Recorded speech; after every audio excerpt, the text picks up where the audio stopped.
ఓం విశ్వాని దేవ సవితర్దురితాని భరాసువ యద్భద్రం తన్న ఆసువ. ఓం శాంతి శాంతి శాంతి. ఈరోజు సామవేద పారాయణ యజ్ఞంలో 6వ రోజు. మరి ఈ ప్రపంచం నుండి బయటపడాలి, మళ్ళీ జన్మించకూడదు, పాడు జన్మ పుట్టకుంటే బాగుంటుంది అని అనిపిస్తూ ఉంటుంది చాలా మందికి, బాధలు పడలేక కష్టాలు పడలేక. కానీ అది అంత తేలిక విషయం కాదు. మళ్ళీ పుట్టొద్దు, మానవ జన్మ వద్దు అని కూడా అనుకుంటారు కొంతమంది. మానవ జన్మ వద్దు అంటే పిల్లి కుక్క ఆ జన్మ బాగుంటుందా? అది ఇంకా ఘోరం. అసలు మానవ జన్మ వద్దు అంటే అసలు పుట్టకూడదని అర్థం అన్నమాట వాళ్ళు అనుకునేది. కానీ అది తప్పనిసరిగా మళ్ళీ పుట్టాల్సిందే. ఎందుకంటే ఈ పుట్టుక చావు వ్యవస్థ భగవంతుని యొక్క నియంత్రణలో, మన చేతిలో లేదు. కాబట్టి పుట్టకూడదు అంటే నువ్వు ప్రయత్నం చేయాలి, విశేషమైన ప్రయత్నం. అది మామూలు ప్రయత్నం కాదు, ఒక జన్మకు కూడా సంబంధించింది కాదు. అనేక జన్మలు ప్రయత్నం చేయగా చేయగా చేయగా ఎప్పుడో ఆ పుట్టని స్థితి, దాన్ని మోక్షం అంటారు. మోక్షం అంటే పరమాత్మకు దగ్గర కావడం, ఈ ప్రకృతికి దూరం కావడం. ఆ స్థితి కలగాలి అంటే విశేష ప్రయత్నం చేయాలి, వదిలించుకోవాలి. వాసనలన్నీ మెల్లిమెల్లిగా మెల్లిమెల్లిగా తుడిచేసుకోవాలి, కడిగేసుకోవాలి, దులిపేసుకోవాలి. అది అనేక జన్మలను చెప్పారు. అలా సాధన చేయగా చేయగా, అభ్యాసం చేయగా చేయగా ఎన్ని జన్మలో గడిచిన తర్వాత సిద్ధి కలుగుతుంది, విముక్తి మోక్షము కలుగుతుంది. మనము చూడండి, ఒక తరగతి అంటే ఒక క్లాస్ అంటే 365 రోజులు. ఒక పిల్లవాడు 1వ తరగతి 360 రోజులు చదువుతున్నాడు. ఏమి చదివేది ఏముంటుందండి? ఆలు, ఏబిసిడీలు, గుణితాలు ఇవే ఉంటాయి, ఒత్తులు, దీర్ఘాలు. ఇవి సంవత్సరం చదువుతాడు. మరి 10వ తరగతి పాస్ కావాలంటే 10 ఏళ్ళు చదవాలి. మనం అందరం కూడా అది చాలా మంచి పని అనుకుంటాం. ఆలు నేర్చుకోవడానికి సంవత్సరమా ఎవరు అనుకోవట్లేదు. ఈ పనికి మాలిన ఈ భౌతిక విద్యకే ఇంత సమయం కేటాయిస్తున్నాము. భగవంతుని పొందాలి, ఈ శరీరాన్ని మళ్ళీ ధరించకూడదు, జన్మ రాకూడదు అంటే ఎంత ప్రయత్నం చేయాలి? అందుకు ఏ ప్రయత్నం వెంటుకంత ప్రయత్నం కూడా ఎవరు చేయరు. కానీ బాధలు వచ్చినప్పుడు, కష్టాలు వచ్చినప్పుడు మాత్రం ఈ జన్మ పాడు జన్మ, పుట్టకుంటే బాగుండు, ఈ జన్మ అని అనుకుంటూ ఉంటారు. ఎందుకంటే రోగాలు వస్తాయి, రోగాలు వచ్చినప్పుడు ఇంజక్షన్లు ఇస్తుంటారు, ఆపరేషన్ చేస్తుంటారు, ఏమేమో చేస్తూ ఉంటారు, అన్ని రక్త పరీక్షలు చేస్తుంటారు, గ్లూకోజ్ సీసాలు ఎక్కిస్తుంటారు. మీరు హాస్పిటల్ వెళ్ళి చూడండి, నరకం నరకం. అందుకే ఇంగ్లీష్ వైద్యాన్ని ఏమంటారంటే రాక్షస వైద్యం అంటారు. రాక్షసులలో ప్రసిద్ధం అంటారు. ఆయుర్వేదం దేవతల వైద్యం. ఇందులో ఆపరేషన్లు లేవు, మరి లేకపోతే ఇంజక్షన్లు లేవు, ఏమీ లేవు. హాయిగా మాత్రలు మింగేసేయాలి, టానిక్ తాగేసేయాలి. ఈ యజ్ఞము కూడా ఒక ఆయుర్వేద చికిత్సనే. రోగాలు తొందరగా తగ్గాలంటే వాయు చికిత్స, అగ్ని చికిత్స అని చెప్పారు ఆయుర్వేదం. తక్షణమే మనము ఈ సుగంధ భరితమైన వాయువును పీల్చుకోవడం ద్వారా తక్షణం రోగం తగ్గిపోతుంది, రోగద్రవం చచ్చిపోతాయి. రిలీఫ్ అన్నమాట. అప్పటికప్పుడే మనము బలం కావాలంటే ఏం చేస్తారు? హాస్పిటల్లో గ్లూకోజ్ ఎక్కిస్తారు, అప్పటికప్పుడే ఎనర్జీ వస్తుంది. అలాగా ఆక్సిజన్ సిలిండర్ పెడతారు ముక్కుకు ప్రాణశక్తి రావడానికి. అలాగా అగ్నిహోత్రం కూడా అటువంటి చికిత్సనే అని చెప్పారు. ధూమ చికిత్స, అగ్ని చికిత్స. కాబట్టి అగ్నిహోత్రంలో అనేక లాభాలు ఉన్నాయి. ఒకటి అని కాదు, రెండని కాదు, ఎంతకని చెప్తాం. ఎంత చెప్పినా అంతులేదు. ఇది అగ్నిహోత్రం. కనుక ఈ ముక్తిని మోక్షాన్ని పొందాలి, జన్మ ఎత్తకూడదు, భగవంతుడి యొక్క ఆనందాన్ని పొందాలి అంటే విశేష ప్రయత్నం చేయాలి. మన 1వ తరగతిలో ఆహారం నేర్చుకుంటే చివరికి 10 ఏళ్లకు సర్టిఫికెట్ 10వ తరగతి. మళ్ళీ తర్వాత ఇంటర్మీడియట్ అంటున్నారు, మళ్ళీ బిఏ అంటున్నారు, ఎంఏ అంటున్నారు, మళ్ళీ ఎంపీలు, పిహెచ్డీలు ఎన్నో ఉన్నాయి. భౌతిక విద్యకే ఇదంతా. అది ఆధ్యాత్మిక విద్య అంతకంటే సూక్ష్మమైనటువంటి. ఎంత ప్రయత్నం చేయాలి, ఎంత తపస్సు చేయాలి అంటే చెప్పతారంట. ఇది ఎప్పుడు తెలుస్తుందంటే శాస్త్రాలను చదివితే తెలుస్తుంది. మనకు చదవకపోవడం వల్ల చాలా మంది ఇలా ఒప్పుకుంటారు, లేదా ఏదో కాసేపు ధ్యానం చేస్తారు, కాసేపు ఏదైనా మోక్షం వచ్చింది, నాకు దేవుడు కనబడ్డాడు అని ఇలా చెప్తూ ఉంటారు చాలా మంది. నాకు రాత్రి కళ్ళు దేవుడు వచ్చాడు, నాతో మాట్లాడాడు, నాకు అది ఇచ్చాడు, నేను చూశాను, ఇలా చెప్తూ ఉంటారు. భగవంతుని దర్శనం అనేది అంత సులభం కాదండి. ఇప్పుడు మీరు దర్శించేదంతా ప్రకృతినే. ప్రకృతి కనబడుతుంది, పరమాత్మ కనిపించాడు. కేవలము మనస్సుతో మాత్రమే తెలుసుకోగలుగుతామట పరమాత్మ, కళ్ళతో తెలుసుకోలేదు. ఈ మాంస నేత్రాలు పనికిరావు. కేవలం శుద్ధమైన మనస్సు అన్నారు. అది కూడా అశుద్ధమైన మనస్సుతో భగవంతుని తెలుసుకోలేము, వినలేము, కనలేము, తలుచుకోలేము కూడా. ఆ జైలు ఉంటాయి, కారాగారాలు, నేరస్తులు ఉంటారు. అక్కడంతా దొంగతనాలు, హత్యలు ఇవి చేసిన వాళ్ళు, భయంకరమైన వాతావరణం ఉంటుంటారు. అక్కడికి వెళ్ళిన తర్వాత వాళ్ళు బాగు చేయాలని చెప్పేసి మరి కొంతమంది, కిరణ్ బేడి అనే ఆవిడే పాపం, ఆమె IPS ఆఫీసర్, ఆమె ఏం చేసిందంటే మన భారతదేశంలో భయంకరమైన జైలు ఏమిటి అంటే తీహార్ జైలు. తీహార్ జైలు అంటే ఇంకా అంత రాక్షసులు ఉండే జైలు అన్నమాట, ఇంత భయంకరమైన. అటువంటి జైలుకు ఆమెను అక్కడ అధికారిగా వచ్చింది ఆవిడ. వస్తే మంచి చేసేవాళ్ళు ఎక్కడికి పోయినా మంచి చేస్తారు. అదేం చేసింది, అందరిలాగా కాదు, పొద్దున 4ంటికి లేని యోగా చేయండి, ధ్యానం చేయండి, భజన చేయండి అని అన్ని ఆ రకంగా మార్పు చేసేసరికి కరుడు కట్టిన నేరస్తులు కూడా క్రమంగా మారిపోయారు. అసలు జైలు వాతావరణాన్ని మార్చేసింది.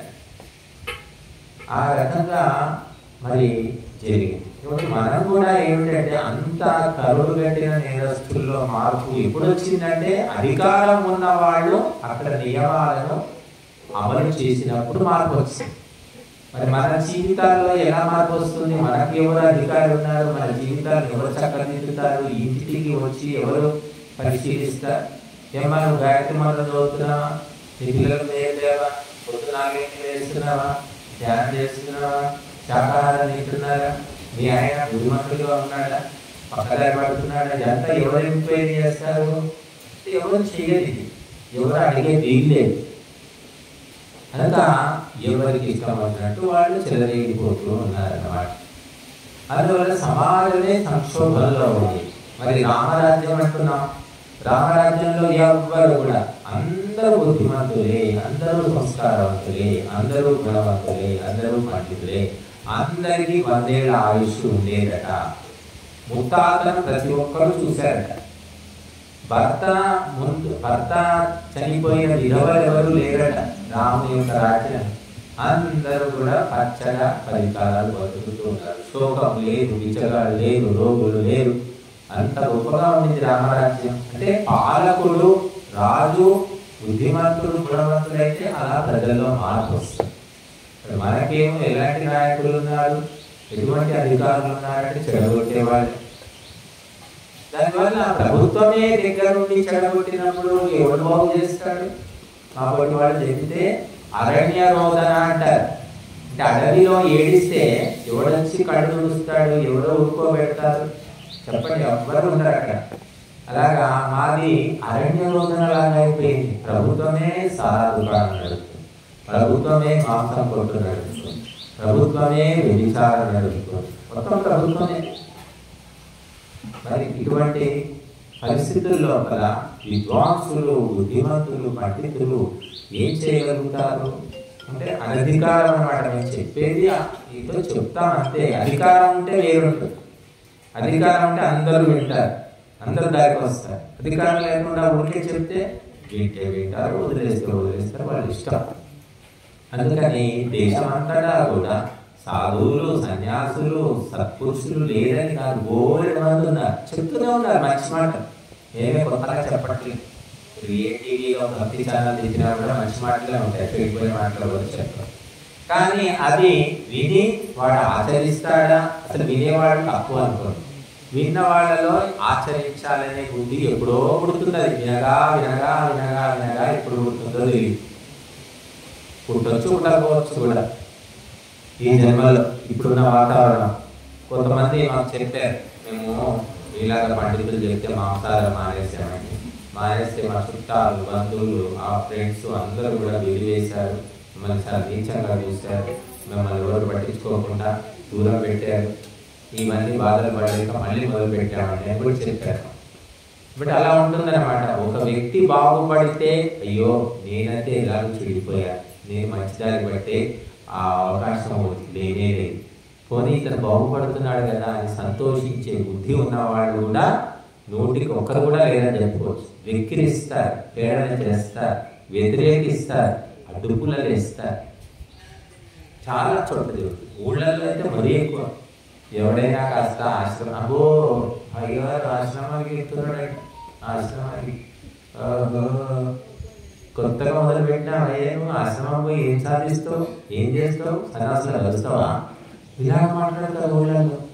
ఇంకా వాడు 4 సార్లు అనేసరికి ఆ వచ్చేవాడు కూడా రాకుండా అయిపోతారు. ఇది జరుగుతుంది. మరి అటువంటి మాటలు మాట్లాడితే మనం మనసు మీదకి ఎందుకు తీసుకోవాలి, వదిలిపెట్టాలి, దాన్ని పట్టించుకోకూడదు అనే ఆలోచన రాదు. మరి ఉప్పు కారాలు తింటారు కాబట్టి రోషం వచ్చేస్తుంది. అది నన్ను వెక్కిరిస్తున్నారు, నన్ను వేరేగా చూస్తున్నారు, ఎందుకు ఇవన్నీ, అందరితో పాటు కలిసిపోతే గొర్రెల మందరం కలిసిపోతే అయిపోతుంది కదా. ఇలాగ మగవాళ్ళు. ఆడవాళ్ళు పాపం ఏంటి, ఇల్లు వంట, వార్పు, వాకిలు, బట్టలు, పిల్లలు స్కూల్ అంతా అయ్యేసరికి 10-11 ఇంకా అప్పుడు వస్తారు. వచ్చేసరికి ఏం అయిపోతుంది. ఏం చేస్తారు చెప్పండి. కనుక ఈ రకంగా హేళన చేయడం, వ్యతిరేకించడం అనేది హిందువుల్లోనే ఎక్కువగా, క్రైస్తవులు మహమ్మదీయుల్లో లేనే లేదు. 4 గంటలు ఇక్కడ క్రైస్తవుల నుంచి భజనలు చేస్తూ ఉంటారు. ఆడ మగ అంతా. మరి వాళ్ళ సంసారాలు లేవా? మరి వాళ్ళ ఇంట్లో ఏమన్నా ఫ్యామిలీ వస్తారు. మన దగ్గర ఫ్యామిలీ ఎట్లా అంటే ఒకరు వస్తే 3 ఎక్కడ నుంచి ఆగుతుంటారు. ఎందుకు పోతున్నది, రోజు ఏముంది పని ఉంటుంది, రోజు ఏం పని ఉంటుంది, అక్కడ రోజు పోయి ఏం చేస్తాము, ఇంకేం అవసరం, సంసారం లేదా నీకు అని 4 గంటలు. మన దగ్గర హిందువుల్లోనే అది, క్రైస్తవులు మహమ్మదీయులు కూడా ఈ బాధలు పడేగా వచ్చేవాళ్ళు కూడా మా అనుకుంటారు. మొదటి రోజు పోతే చివరి రోజు పోతాయి, కుదిరే రోజు ఎందుకు పోవాలి అనుకుంటారు. ఈ రకంగా హిందూ సమాజము నిరంతరము భ్రష్టు పట్టిపోతుంది అన్నమాట. మాకు కూడా మమ్మల్ని కూడా నానా బాధలు పెట్టారు, హింసించారు. మేము ఇక్కడ మైకు పట్టుకొని చెప్తున్నాం అంటే అసలు తొందరగా ఏం రాలేదు మైకు మన చేతులు. ఎన్నో మాటలు పడ్డాము, ఎన్నో పరీక్షలు భగవంతుడే పెట్టాడు అనుకోవాలి. మనుషులు కాదు అదంతా అంటున్నది, చేస్తున్నది భగవంతుడు చేయిస్తున్నాడు. మనం ఎంతవరకు నిలబడతామో లేదో అని చెప్పి అని తెలుసుకోవాలి. అవన్నీ మనం లెక్క చేయకుండా ఉంటే ముందుకు వెళ్తాం. ఇలాంటి సమాజం అలాగా పూర్తిగా. మేము ఒకప్పుడు స్కూల్లో, కాలేజీలో చదువుకున్నప్పుడు మంచి వాళ్ళు, మంచి అలవాట్లు ఉంటే ఎంతో మంది నేర్చుకునేవాళ్ళు. టీచర్లు కూడా దగ్గరికి పిలిచి చాలా ప్రోత్సహించేవాళ్ళు, బహుమతులు ఇచ్చేవాళ్ళు, సహాయం చేసేవాళ్ళు. ఇప్పుడు ఎవరు టీచర్లే మందు పార్టీ చేసుకుంటున్నారు. టీచర్స్ చాయిస్ ఏదో ఉంది, అది సీసా పేరు టీచర్స్ చాయిస్ అట. అలా ఆఫీసర్స్ చాయిస్, టీచర్స్ చాయిస్ కూడా ఏదో ఉందండి. ఉన్నాయి అట్లా బ్రాండ్లు ఉన్నాయన్నమాట. టీచర్లు కలిసి పార్టీ చేసుకుంటారు. వాళ్ళే పార్టీ చేసుకున్నాక పిల్లలు చూస్తారు చాటుగా, అబ్బో వీళ్ళు పార్టీ మనం కూడా చేసుకున్నావురా, వాళ్ళు మొదలు పెడుతున్నారు. ఎక్కడ చూసినా ఇప్పుడు వాళ్ళు వీళ్ళు అంత తాగిన తర్వాత ఆడవాళ్ళు కూడా మా బతుకులు ఇంతేనా, ఎప్పుడు కూర్చడం ఉతకడం, మా బతుకులు ఇంతేనా, మేము తాగొద్దు అని వాళ్ళు కూడా మొదలు పెట్టారు. కొంతమంది, ఎక్కువ మంది కాదు, 10%, 20% అని మొదలు పెట్టారు.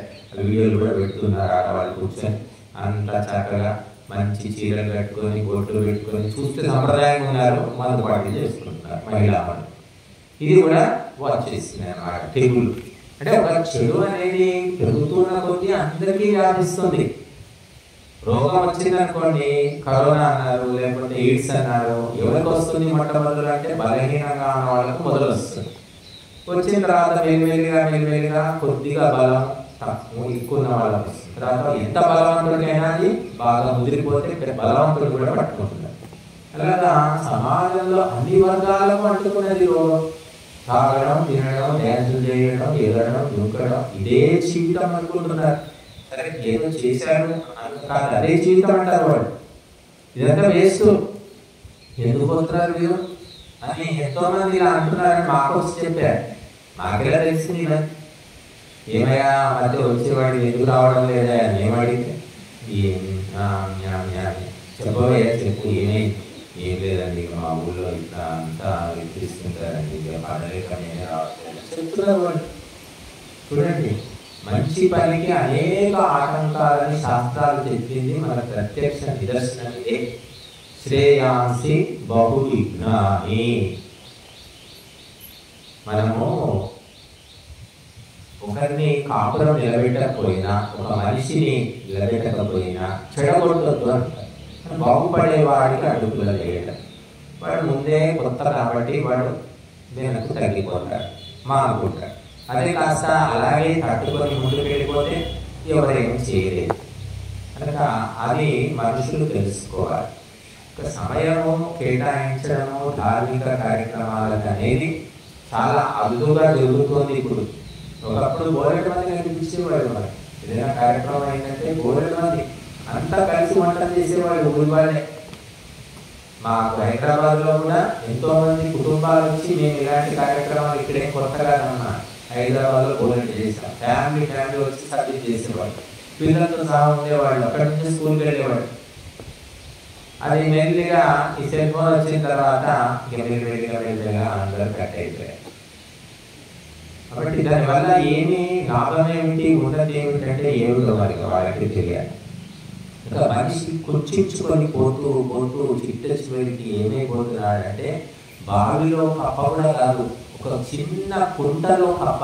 చిన్న కుంట ఉంటుంది, చేతితో వెళ్తే కుంటలాగా దాంట్లో కప్ప పిల్లలాగా ఉంటుంది. ఏమీ లేదు ప్రపంచం అంతా ఇంతే అనుకుంటున్నాడు. ఆ ఇంట్లో కూర్చొని మనసు కూడా చిన్న చీమలాగా దోమలాగా మారిపోతుంది. తన కష్టాలు, తన ఇబ్బందులు, తన బాధలు, తను ఏమిటో కుటుంబము అంతే పరిమితమైపోయి సుఖం పొందడం లేదు, దుఃఖాలు పొందుతున్నాడు. బయటికి రండి, మీరు సత్సంగానికి రండి, స్వాములు చెప్పి ఉపదేశాలు వినండి, నెత్తికెక్కినటువంటి దుమ్ము ధూళి దులుపుకోండి. జీవితం అంటే ఏమిటో అర్థమవుతుంది. ఇంట్లో కూర్చొని ఎప్పుడు అదే వండుకోవడం, అదే తినడం, అవే మొహాలు, అదే ఇల్లు, అదే వాతావరణం, ఏముంటుంది? ఏ మార్పు కూడా ఉండదు. ఇంకా 100 ఏళ్ళు గడిచినా కూడా ఏ మార్పు కూడా ఉండదు. ఇంకా మార్పు ఎప్పుడు వస్తుంది అంటే సదుపదేశాలు వింటే మార్పు వస్తుంది. అప్పుడు చైతన్యం కలుగుతుంది, ప్రేరణ కలుగుతుంది, చచ్చేవాడికి కూడా బతకాలనిపిస్తుంది. ఈ పాడులోకం ఏంటంటే బతికేవాడిని కూడా నువ్వు చస్తావుగా అని రాజేసి కొడతారు. కానీ పండితులు ఏం చెప్తారంటే చనిపోయే వ్యక్తికి కూడా ఆశ కల్పిస్తారు. నీకేం కాదే, బతుకుతావు, ఎవరు చెప్పాడు, తిరిగి తప్పకూడదు, పదార్థాలు తిరిగి తీసుకెళ్తాం మేము అని అట్లా మేము ఎంతో మందికి చెప్పాము. విన్నవాళ్ళు అయితే బాగుపడ్డారు. విని తీరాలి, వింటావా లేదా అని అయితే మేము అనలేదు. చెప్పడం వరకు గ్రహించుకున్న వాళ్ళు స్వామీజీ మాకు ఇలా ఉంది, అనారోగ్యం లేదా, సలహా ఇవ్వండి, మాకు ఏదైనా దారి చూపించండి అంటే చూపించాము. అది నమ్మిన వాళ్ళు బాగుపడ్డారు, నమ్మని వాళ్ళ సంగతి మనకు తెలియదు. కాబట్టి మనము ఈ ఆధ్యాత్మిక కార్యక్రమాల్లో పాల్గొంటూ క్రమక్రమంగా బుద్ధి శుద్ధి చేసుకుంటూ మనము ఎన్నో జన్మల తర్వాత మోక్షాన్ని పొందుతాం. అంత తొందరగా వచ్చేది కాదు మోక్షం అనేది. చూడండి, 1వ తరగతిలో 50 మంది పిల్లలు ఉంటారు, 10వ తరగతిలో 30 మంది అవుతారు, ఎంఏకి వచ్చేసరికి 10 మంది ఉంటారు, పిహెచ్డీకి వచ్చేసరికి 1 ఉంటాడు. అందరూ జల్లడబడుతూ ఉంటుంది, కాలమే జల్లడబడుతుంది. మనం చిన్నప్పుడు చదువుకున్న వాళ్ళు విద్యార్థులు అంటే ఎక్కడున్నారు? కొంతమంది ఏదో కూలి పని చేసుకుంటున్నారు, కొంతమంది ఏమో ఇంకేదో అయ్యారు, కొంతమంది ఆఫీసర్లు అయ్యారు, కొందరు టైటిస్టులు అయ్యారు, కొందరు రైతులు అయ్యారు. ఎటు అయ్యారు అందరు? కాబట్టి వాళ్ళ సంస్కారాన్ని బట్టి, ప్రయత్నాన్ని బట్టి అలా జరుగుతూ ఉంటుంది. కానీ ఆధ్యాత్మికత దగ్గరికి వచ్చేసరికి అందరూ సమానమేనండి. గుర్తుపెట్టుకోవాలి, డాక్టర్ కావచ్చు, కలెక్టర్ కావచ్చు, ఇంజనీర్ కావచ్చు. ఇక్కడ ఈ ఆశ్రమంలోకి వచ్చాడంటే వాడికి సున్నా, ఏమీ తెలియదని అర్థం. బయట నువ్వు డాక్టరు, కానీ ఇక్కడ నీ డాక్టర్లు ఏం పని చేయదు. ఇక్కడ నువ్వు కలెక్టర్ కావచ్చు, ఇక్కడ నీ తెలియ ఏం పని చేయదు. ఇది ఏమిటి? ఇది ఆధ్యాత్మిక జ్ఞానం కావాలి. ఇక్కడ నీకు ఆత్మ గురించి తెలుసా, పరమాత్మ గురించి తెలుసా, పునర్జన్మ గురించి తెలుసా, పుణ్యపాపాల గురించి తెలుసా? ఏం తెలుసు నీకు? ఏమీ తెలియదు. డాక్టర్కు తెలియదు, కలెక్టర్కు తెలియదు, జైలుకి ఎవరికి తెలియదు. కాబట్టి ఇక్కడ అందరూ కూడా జీరోనే, చిప్ప పట్టుకొని రావాల్సిందే. కాబట్టి ఆధ్యాత్మిక జ్ఞానం అనేది చాలా కష్టం. ఈ చదువులు మామూలుగా ఎవరైనా చదివేస్తారు, టీము తాగు తండాలు చదువుకో. ఎంతో మంది పిల్లలు గోల్డ్ మెడలిస్టులు ఉన్నారు. మద్యం తాగుతారు, మాంసం తింటారు, విచ్చలవిడిగా తిరుగుతుంటారు. వాడు గోల్డ్ మెడల్ ఎట్లా వచ్చిందో మనకు ఆశ్చర్యం. కానీ ఇక్కడ నేను ఆ రకంగా చేస్తాను, ఈ జ్ఞానం రావాలి అంటే మాత్రం చచ్చినారా. ఎన్నో నియమాలు పాటించి ఎంతో శుద్ధిగా ఉంటేనే ఆ సరస్వతి పలుకుతుంది, లేకపోతే దండం పెట్టిపోతుంది. కనుక భౌతిక విద్య వేరు, ఆధ్యాత్మిక విద్య అనేది చాలా సూక్ష్మం. మేము 30 ఏళ్ల నుంచి చూస్తున్నాం. ఎవరు ఎక్కడ గురువులు, కొత్త గురువులు తయారు కావట్లేదు. కొత్త వ్యక్తులు ఆధ్యాత్మిక వైదిక మార్గాలు చాలా తక్కువ. కనుక మనము ఈ భారతదేశంలో పుట్టింది ఎందుకోసము అంటే ఆధ్యాత్మికతను మనము పెంపొందించుకోవడానికి, ఆత్మతత్వాన్ని తెలుసుకోవడానికి అవకాశం ఇక్కడే ఉంది, ఈ దేశంలోనే. ఏ దేశంలో పుట్టినా కూడా ఏముండదు, ఈట్, డ్రింక్ అండ్ ఎంజాయ్, తిని తర్వాత సాగు అంతే. వాళ్ళ సిద్ధాంతాలు ఏమీ లేదు. ఇప్పుడు అమ్మగారు కూడా అమెరికా పోయి వచ్చారు 3 సార్లు 4 సార్లు. ఏముందమ్మా అక్కడ? ఏమీ లేదు. అంత భౌతికం అంటారు, మెటీరియలిస్టిక్ అంటారు, భౌతికవాదం. తల్లి కొడుకు, తండ్రి కొడుకు, అత్త మామ, ఏ సంబంధాలు ఉండవు అక్కడ, అంత భౌతిక సంబంధాలే. మనం కూడా ఇంచుమించు అక్కడికే వస్తుంది అనుకోండి. ఎందుకంటే మనం కూడా ఆధ్యాత్మికతను వదిలిపెట్టేసాం. ఆధ్యాత్మికతతో ఏమవుతుంది? కడుపు నిండుతుందా, కాలు నిండుతుందా, నెలకి జీతం వస్తుందా, ఉద్యోగం వస్తుందా అని అడుగుతూ ఉంటారు చాలా మంది. మమ్మల్ని చాలా మంది అడుగుతున్నారు, ఎప్పుడు తిరుగుతుంటారు, అక్కడిక్కడ పోతుంటారు, మీకు ఎవరైనా ఏమైనా డబ్బులు ఇస్తారా? ఇది ఆర్య సమాజం వాళ్ళు డబ్బులు ఇస్తారా, లేకపోతే ఈ వైదిక ధ్యాన యోగ కేంద్రం వాళ్ళు ఏమైనా ఇస్తున్నారా అని అడుగుతుంటారు. మామ ఎవరేమి ఏంటేదమ్మా, ఈ ధ్యాన యోగ కేంద్రంలో పైసా కూడా లేదు, ఇక్కడ అంటూ ఏ పూట కాకుండానే ఇది, ఇక్కడ ఏమీ లేదు, అక్కడ లేదు, ఎవడేమి ఇవ్వడు, దేవుడి నమ్మకం నేను తిరుగుతున్నాను అని చెప్తే, అవునా మీకేమో నెల జీతం అట్లేముండదా అని ఆశ్చర్యపోతుంటారు. ఇంకా భగవంతుని నమ్ముకున్న వాడికి ప్రతిరోజు పరీక్షనే. ఈ యజ్ఞం కూడా ఒక పరీక్షనే. పైన ఆకాశం, కింద భూమి, దేవుడి మీద భారం వేసి మొదలు పెట్టుకున్నాం. కొద్దిగా సహాయం చేస్తూ ఉన్నారు. కనుక ఈ దైవ మార్గము పోవడం అనేది కత్తి మీద నడిచినట్టట, కత్తి మీద సామంట అలాగా. కాబట్టి ఇది కష్టము, బయట కూర్చుంటే కష్టం, లోపలికి వస్తే ఇదే ఇష్టం. కనుక సంసారం కూడా అంతే. సంసారంలో దిగక ముందు ఒక రకం ఉంటుంది, దిగిన తర్వాత ఎన్ని బాధలు దాన్ని దిగుకుంటారు, కొట్టుకుంటారు, అన్ని చేస్తారు, మళ్ళీ అందులోనే ఉంటారు. మాకు ఆశ్చర్యం వేస్తుంది, ఇదేంటబ్బా వీళ్ళు నిన్న మొన్న బాగా తిట్టుకున్నారు అది భార్యభర్త, మళ్ళీ ఏంటి ఇలా మాట్లాడుకుంటున్నారు, ఇలా కలుస్తున్నారని మేము ఆశ్చర్యపోతుంది. ఎందుకంటే అలవాటు పడిపోయా. తావేరు మరి నీళ్ళ మీద బతుకుతుంది, బయట బతుకుతుంది, 2 రకాలుగా బతుకుతుంది అట. సంసారాలు కూడా అంతే, ఆ నీళ్ళలో ఉంటారు, ఇటు ఆధ్యాత్మికంలో ఉంటారు, అటువంటి సంసారాలు. మాకేమో సంసారంలో పోవడమే రాదు. కాబట్టి మనము ఆధ్యాత్మికంగా పూర్తిగా మారడం, తెలుసుకోవడం అనేది చాలా కష్టమే. మెల్లిమెల్లిగా తెలుసుకోవాలి. అందుకోసమే కొంచెం తెలుసుకుంటాము.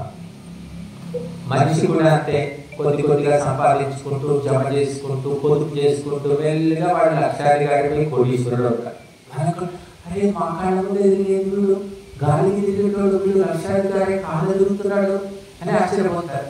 ఎందుకంటే వాడు కష్టపడ్డాడు, మెల్లగా జమ చేసుకున్నాడు, పొదుపుగా వాడుకొని డబ్బు లక్షాధికారి అయిపోయాడు.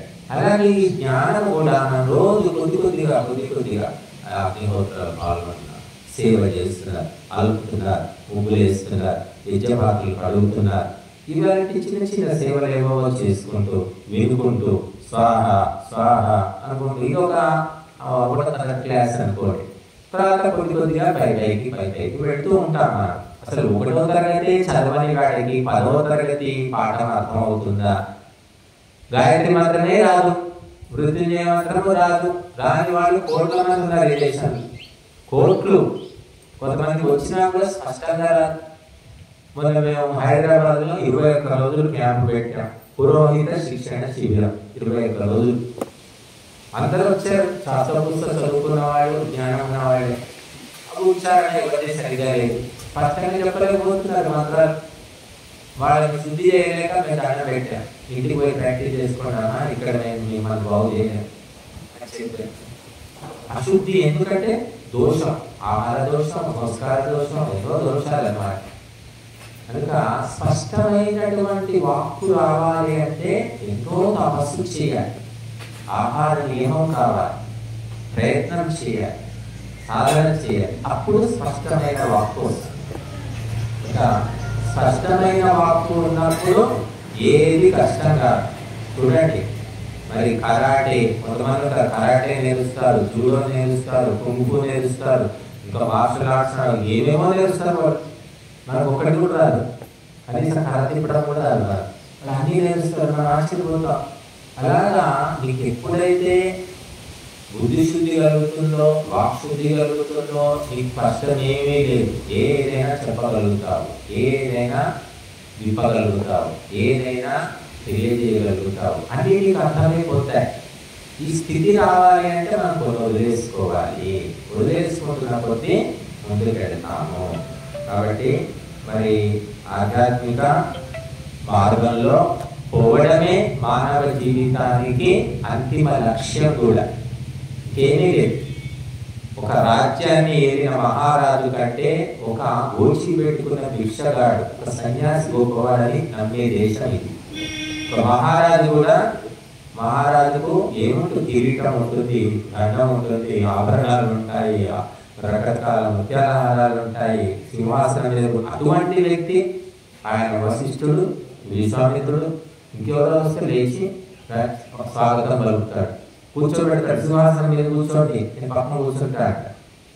అటువంటి దేశం ఇది. కానీ అమెరికాలో అలా కాదమ్మా, డబ్బు ఉన్న వాడికే విలువ. అక్కడ సన్యాసులకు లేదు విలువ, డబ్బు ఉండాలి. కానీ మన దేశంలో డబ్బు కాదు, జ్ఞానానికి, ఆత్మజ్ఞానానికి విలువ ఎక్కువ. అక్కడ ఆ జ్ఞానం వల్లనే ఇక్కడికి వచ్చి కూర్చున్నాం మేము. ఎక్కడ హైదరాబాద్ ఉన్నవాడు ఇక్కడికి ఎందుకు వచ్చాము, ఏంటి క్వాలిఫికేషన్ అంటే అది.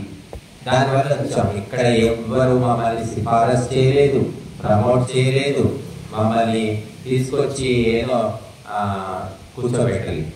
కనుక మనము భారతదేశం యొక్క విలువ ఇప్పటికీ కూడా ప్రపంచమంతా కూడా మనం మన యొక్క సంస్కృతి సభ్యతలు గొప్పవని అందరూ తెలుసుకుంటున్నారు. సరే, పాటించడం ఎక్కువ తక్కువ అనుకోండి, కానీ మనం ఏంటంటే అదే వదిలిపెట్టేస్తాం. చూడండి, విదేశీయులు కూడా కింద కూర్చొని తింటున్నారు. మీరు ఇస్కాన్ వెళ్ళండి, ఇస్కాన్లో మొత్తం కూడా మన సంప్రదాయం. అరిటాకులు భోజనాలు కింద కూర్చొని తింటారు, విదేశీయులు భోజనాలు వస్తూ ఉంటారు. మన వాళ్ళేమో నిలబడి మేకలు నవ్వినట్టు నవ్వడం, అటు ఇటు కుక్క పిల్లలాగా తిరగడం, పచ్చిపు చేతులు పట్టుకుంటారు, తిరుగుతూ ఉంటారు, నవ్వుతుంటారు, మాట్లాడుతుంటారు. అన్నము పరబ్రహ్మ స్వరూపం అని చెప్పాము. అన్నం పరబ్రహ్మ స్వరూపం. ఎక్కడ పోయిందో స్వరూపం? అన్నం అంటే తినడం అంటే అది ఏదో కుక్క, పశువులు ఉంటాయి, ఆవులు, మేకలు, అవన్నీ ప్రశాంతంగా తింటాయేమో. కానీ మేము చూస్తుంటాం పెళ్లిళ్ళు, పేరంటాల్లో అయితే ఇకలు, పక్కపక్కలు, నవ్వడం, తిరగడం, ఇది తినేది లేదు, ఏం లేదు, అన్ని ఇంటి పెట్టుకుంటారు, వదిలేస్తారు. అంత బుద్ధిహీన అయితే. ఇక మనం తినేటప్పుడు పద్మాసనం వేసుకొని కూర్చోవాలి, మౌనంగా తినాలి, మాట్లాడకూడదు అని చెప్పారు. మాకి కూర్చొని తినడం పోయింది, నిలబడి నడుచుకుంటూ అటు ఇటు తిరుగుతూ. దానివల్ల అనేక రోగాలు వస్తాయని చెప్పారు, చెప్పినట్టు వస్తున్నాయి కూడా.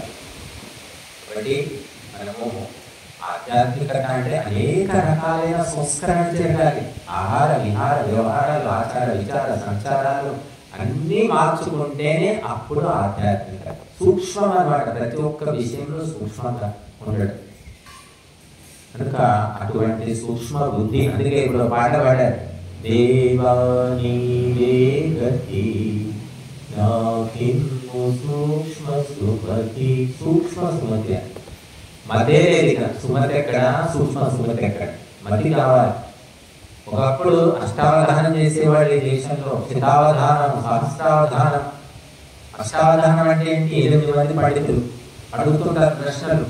ఒకరు అడిగింది గుర్తు పెట్టుకొని జవాబు చెప్పాలి. ఇంకొకటి అడుగుతుంటాడు మధ్యలో, అది కూడా గుర్తు పెట్టుకొని చెప్పాలి. ఒకేసారి 8 మందికి 100 మంది పండితులు ప్రశ్నలు అడిగితే గుర్తు పెట్టుకొని ఎవరు ఏ ప్రశ్న అడిగారో వాళ్ళకి జవాబు చెప్పాలి ఒకసారి. అంటే ఎంత తెలివి కావాలి, ఎంత బుద్ధి ఉండేది మనం పూర్వం. అంతా పోయింది ఇప్పుడు. కనీసం పదవ ఎక్కం వరకు కూడా ఎంతమందికి వస్తుందో తెలియదు. పిల్లలకు కూడా పూర్తిగా ఆ కంప్యూటర్లు, లేకపోతే క్యాలిక్యులేటర్లు, లేకపోతే సెల్ ఫోన్లు పట్టుకొని యంత్రాలాగా మారిపోయాయి. బుద్ధి అనేది నశించిపోయింది. బుద్ధి ఎప్పుడు నశిస్తుందో మృత్యు కూడా తొందరగా వస్తుంది. గుర్తుపెట్టుకోండి. మనకి ఎప్పుడైతే మెమరీ పోయిందో, ఏం గుర్తుండడం లేదు, ఎవరు నువ్వు ఎక్కడో చూసి, అరే నేను రా సుధీర్, నీ ఫ్రెండ్, చిన్నప్పుడు చదువుకున్నావు కదా, అప్పుడే మర్చిపోయినావా? అంటే మతి వరకు మనకు వస్తుంది అంటే మృత్యువు దగ్గర అవుతుందని అర్థం. అందుకే ఏం చేస్తారు, మంచం మీద లేవకుండా చావు, బాబు ఇగో నేను గుర్తుపట్టి ఇనవరు అన్నాడు. వాడు ఎవడో కొడుకే.